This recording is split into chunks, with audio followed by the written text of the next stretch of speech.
Up next, it's the story of how a band from Cincinnati changed an African-American labor chant with a debated origin into a rip-roaring guitar track that became an international smash.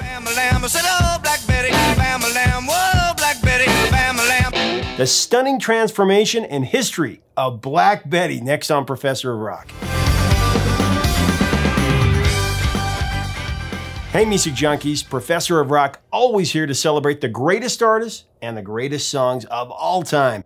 If you remember the lyrics to a random song from the 70s or 80s, but you can't remember why you walked into the next room, you're gonna love this channel. Subscribe below right now to be a part of our community. You know, we do this every single day, celebrate the great artists and songs, insight from the legends themselves. Also, take a look at our new features on Patreon. That helps us with more content, and we give you more content. You're gonna love it. Now it's time for another edition of our series, Bottled Lightning, where we break down the history of a beloved one-hit wonder that still resonates in our culture. The origin and meaning of the term Black Betty. It's been contested for well over a century. Research finds that one of the earliest accounts of the expression Black Betty goes all the way back to the Newton of electricity, Benjamin Franklin, if you can believe that. Yeah, one of the first rock star personalities and founding fathers of the United States. He allegedly used the name Black Betty in 1736 while referring to liquor.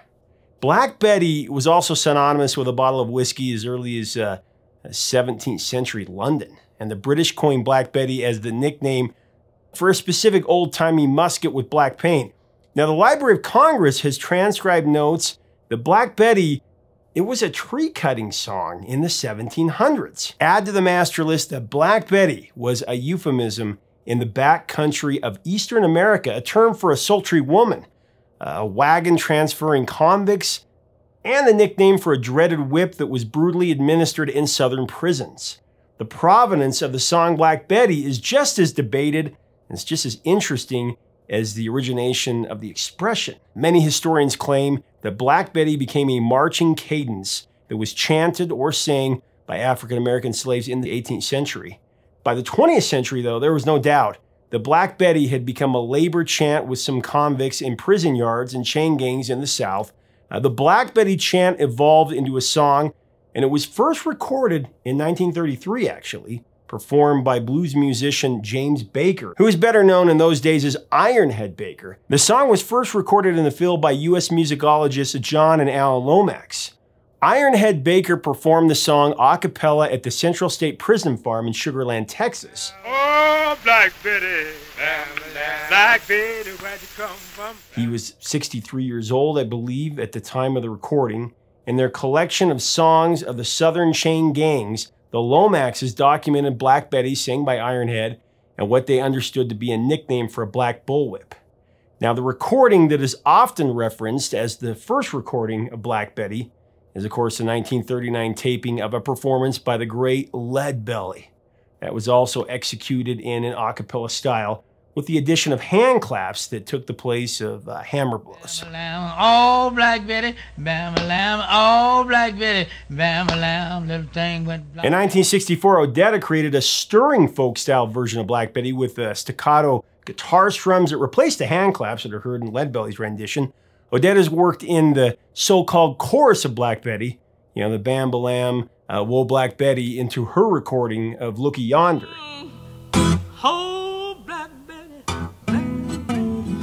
Some 240 years after Benjamin Franklin was believed to have spoken the term Black Betty, the band Ram Jam released a completely reimagined version of Black Betty that rocketed the traditional marching hymn into a fiery, pulsating rocker that wowed a massive audience around the globe, and it's still moving mountains. Whoa, Black Betty, bam-a-lam, whoa, Black Betty, bam-a-lam. As we go into the breakdown of Ram Jam's version, I do want to thank our sponsor, Zenni Eyewear, the brand I always wear.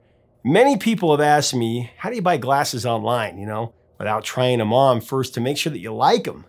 Well, it's very easy. At Zenni.com, you get to pick your favorite color, your favorite style, and then you can do a virtual try-on with Zenni's mirror features, that's what it's called, where you get to see exactly how it looks on you to make sure it matches your face. Check it out at Zenni.com. Even though the hit Top 40 rendition of Black Betty was credited to Ram Jam, the version that became a worldwide smash was first conceived and recorded by Starstruck, a band from Cincinnati.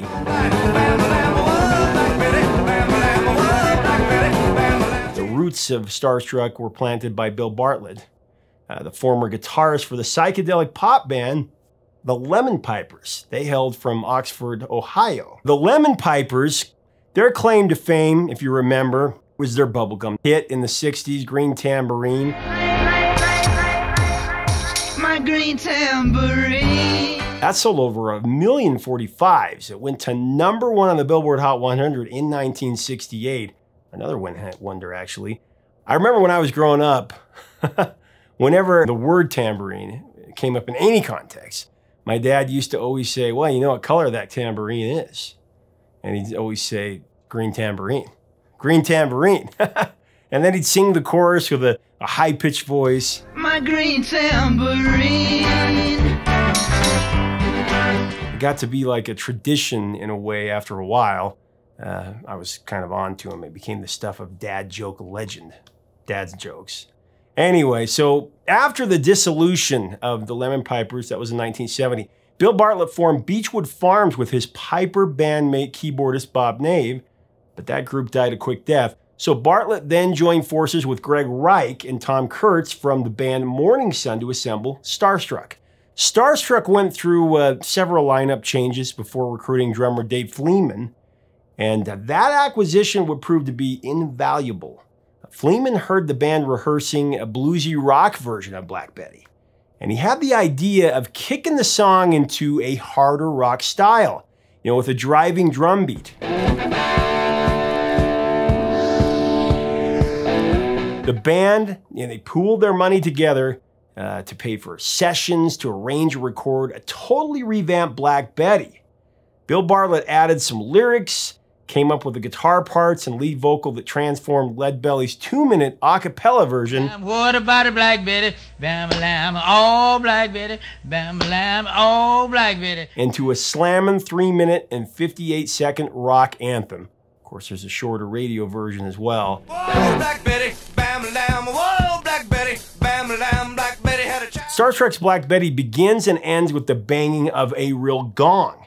Dave Fleeman bought the gong. It was used in the recording of Black Betty. He was browsing a music store in Cincinnati, I believe. Fleeman just acted spontaneously, thinking that the blast of a gong to start and finish Black Betty, was a really cool idea. So he shelled out $200 to buy the gong, and he carried it from the music store to the recording studio.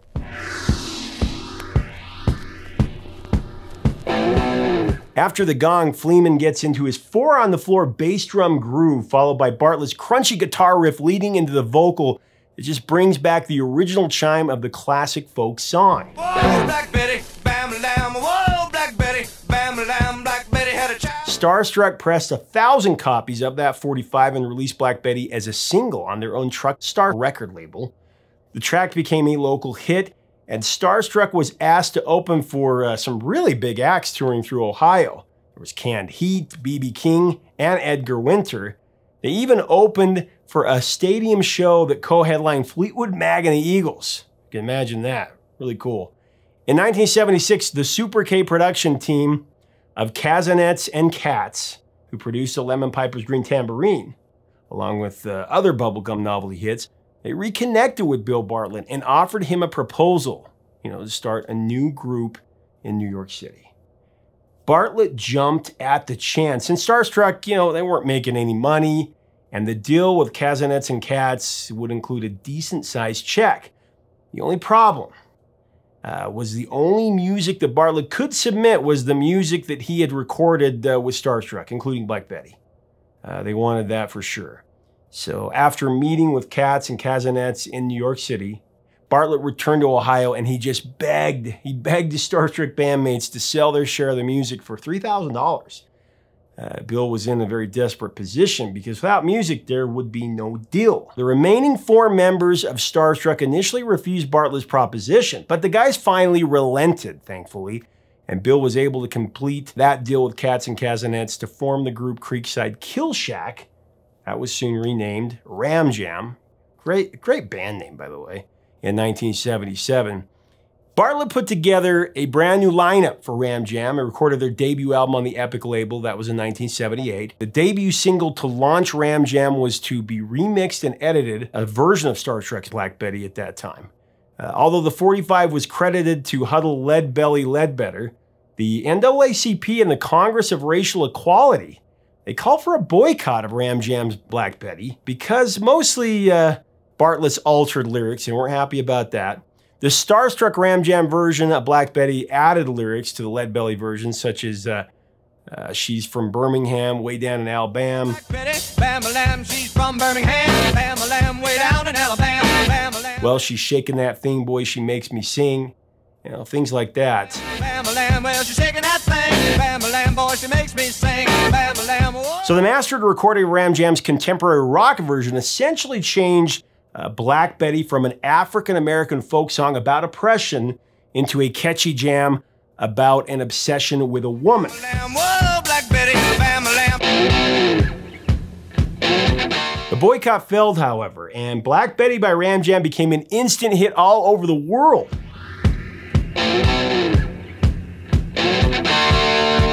Black Betty reached number 18 on the Billboard Hot 100, that was in 1977 in the US. Hit number 3 in Australia. It broke the top 10 throughout Europe, including a peak at number 7 in the UK and hit number 4 in the Netherlands and Belgium. Since then, there have been numerous covers. A remix of Black Betty by Ben Lee Brand climbed to number 13 on the UK singles chart, that was in 1990.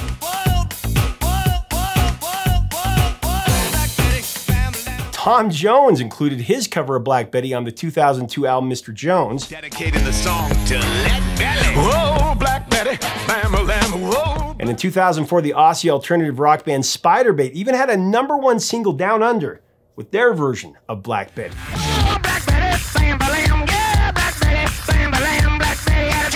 In his senior years, Bill Bartlett still plays guitar, but in the early 90s, he transformed himself into a boogie-woogie piano player.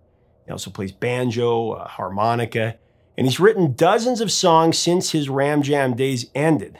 In the follow-up Ram Jam album, Portrait of the Artist as a Young Ram, that was hitless, achieved very little success. By the end of the 70s, Ram Jam was kaput. However, the journey of Black Betty has certainly been a very interesting one. From early accounts of its usage in the 17th century to its application in the black slave culture and its mass breakout in the popular music scene of the rock and roll era. Black Betty is a prime example of the influence of black folk music and how the words and the psyche have reached all walks of life. And Black Betty by Starstruck Ram Jam, man, it's just one of the most irresistible and electrifying remakes ever recorded.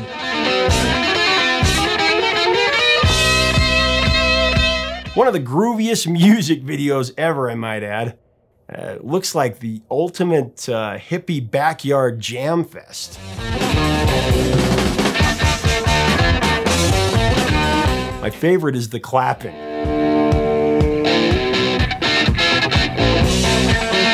It's just one of those classic songs that you wish would go on longer, you know, when it's over. It's just a jam.